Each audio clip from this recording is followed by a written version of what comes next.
Hi, everybody. Welcome to Fridays with Sue and Steph. And today, Stephanie had this great idea. Let's talk about summer jobs.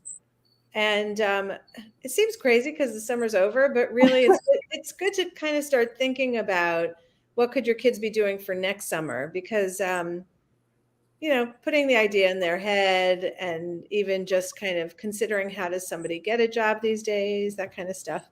Anyway, so we're going to tell you about our summer jobs and then our kids' summer jobs. Okay.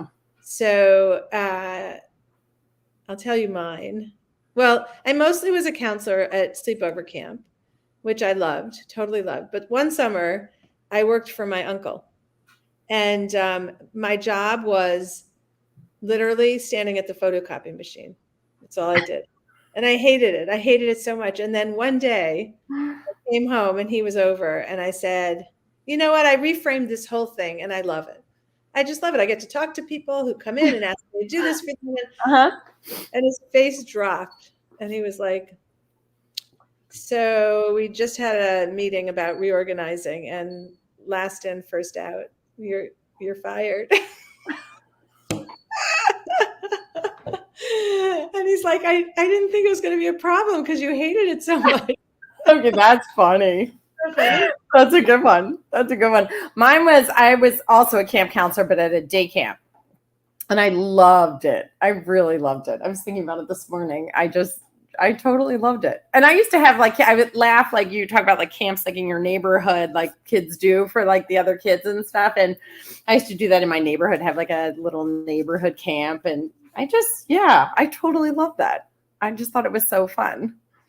Yeah, and I did that a couple summers. It's great. There's so many skills. I mean, if you weren't a summer camp person, like the amount of things that make real work life, like that apply to it and give you skills, it's amazing. But my kids, they would do, so there's like 2 weeks here where formal camp is over. All formal programming is over and working parents are dying because it's like a 2-week time frame where all formal camp is over and you've got to figure out what to do with your kids. So like this summer, there were 3 backyard camps, like right around where I live. So cute. Getting walked there by a sibling or dropped off by a parent on the way to work. And so my girls would do it in my house with friends. And it was like, I loved every aspect of it. It's like a absolute entrepreneurial experience. Yeah. From the first flyer you make to figuring out how to get kids in your camp to pricing it and then to organizing it and then also afterwards collecting money, like so many skill sets that you had to do. And then my boys would do they would do these sports camps and they'd take the kids to the community playground area. And one of my kids would come home every day and tell me, I hate kids. And the funny thing is, the parents I think the kids loved that kid.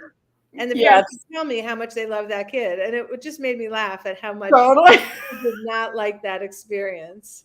Yeah. Okay. So what did your kid? Yeah. So it's funny. One of ours was a camp counselor would probably be his favorite, is my guess. He overnight camp, which he loved, and he also did some other like programs for like some kids with special needs, where he was actually the overnight staff for them. Like they needed for like these like intense weeks or whatever. And I think he liked that. He actually liked that too. I think it like brought out different skills. Right. And, so I would say, yeah, but all in that counselor realm. And then it's funny, I was jotting down the other ones. I would say for one of the kids, it was like their first job that they had during like, I think it started during the school year. Or no, maybe it started during the summer and then he kept it during the school year. But I think there was like that pride in that first job. It was like a retail and like helping customers in like kind of like a Radio Shack type of thing that we have here in Cleveland. And he really liked that until he didn't. Until like they were scheduling him 30 hours during the school year. Then it was like, yeah, that was crazy. And then it's funny, the last one I wrote down, and this is for such different reasons, was during COVID.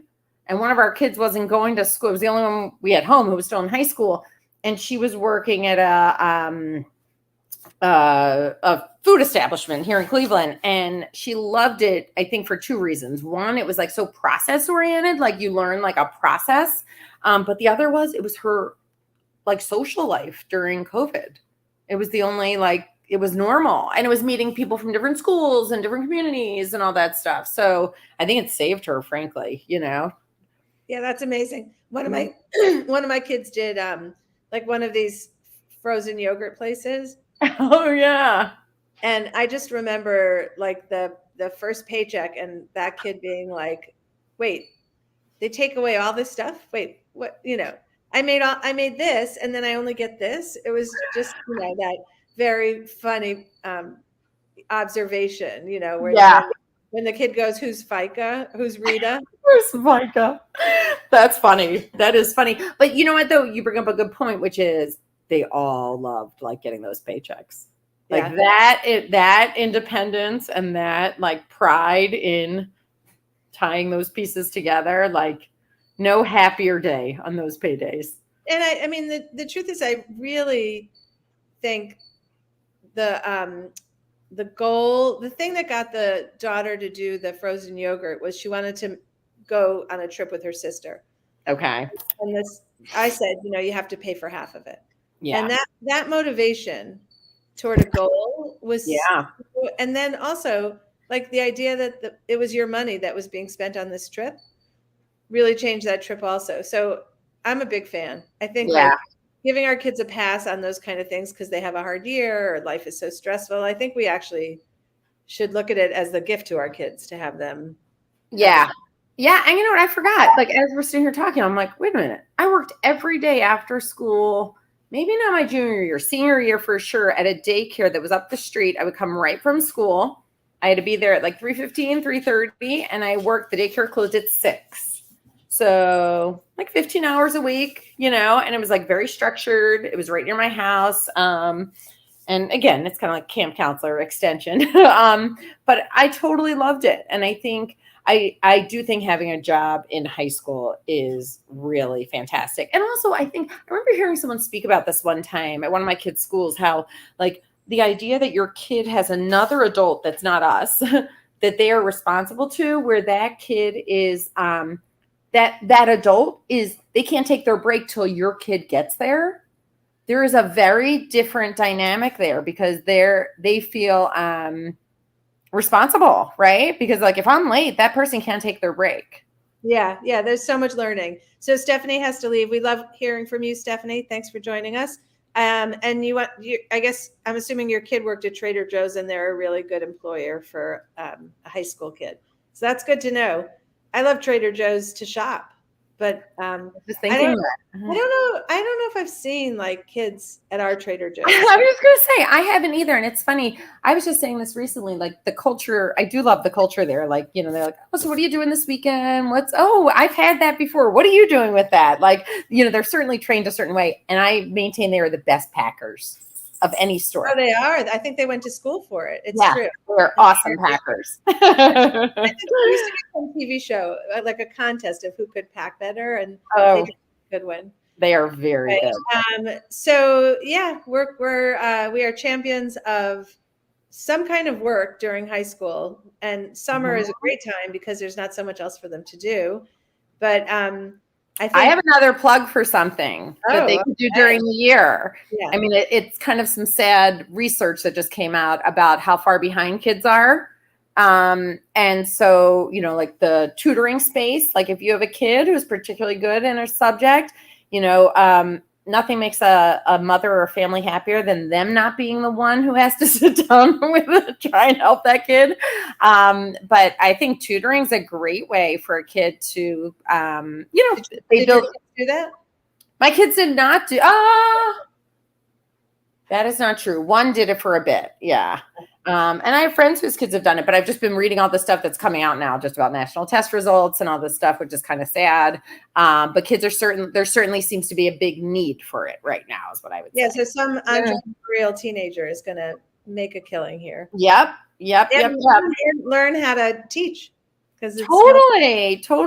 Yeah. And I think that's a great, it kind of fits into the summer camp thing. So like you were saying, like it's scheduling, it's collecting your money. It's right. There's a lot of pieces to that. Prepping. Yeah. All right, everybody, have a great week. We'll talk to you next week. Enjoy Bye. these last few days. Well, hopefully not last days of good weather, but Mm. definitely once again to be surprised that a new month is here. Right. All right, bye everybody.